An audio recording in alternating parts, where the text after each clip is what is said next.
In this video, I'll be sharing with you a solution that I came up with using camera gear to allow me to split cane more efficiently and at a lower cost than buying the most expensive solution.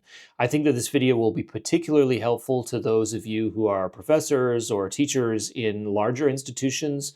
You want to upgrade the equipment that you have, but you're on a budget, and also for reed makers who are experiencing a higher than average volume of reed sales. So, are you ready for this? It's morphin' time!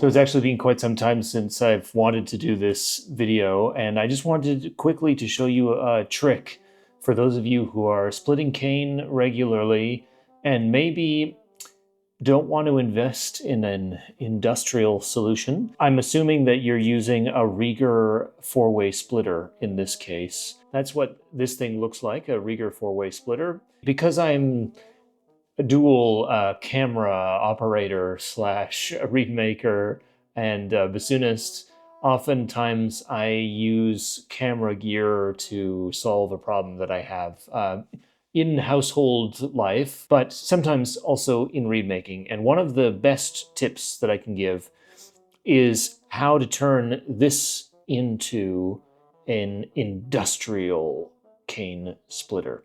So what I've got here is a Manfrotto clamp, a super clamp, and then a small rig C clamp. I think in any case, there are going to be links below this video for you to take a look at them. And also, not always standard coming with the super clamp is the spigot that, that connects the two. And so that's something that would be worth checking on if you're thinking about doing this as well. These three things come in well below the cost of an industrial solution, let's put it that way. And so if you already invested in the four-way splitter by Rieger, then this is just a little bit more on top to really make things go much faster. So one thing to keep in mind about this system is that because everything is screwed on together, you just need to make sure that the C-clamp is angled in a way so that when you do hammer down this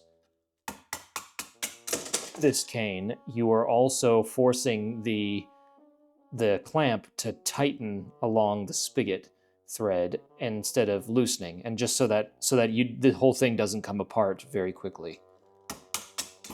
It can be that that you have to keep the whole thing tightened, but it's really a small inconvenience compared to the possibility of saving so much money. This is not a nice tube. So you see that things can go much faster than your traditional way. I think this sort of installation that you can set up would be great for a sort of bassoon studio at a university. You know, if you follow me, you know that I'm not a very wasteful person. I don't particularly like to throw away something when I can reuse it. And of course, in the case of a splitter, you would have to get rid of your old splitter if you were to be upgrading, let's say, to a more industrial solution.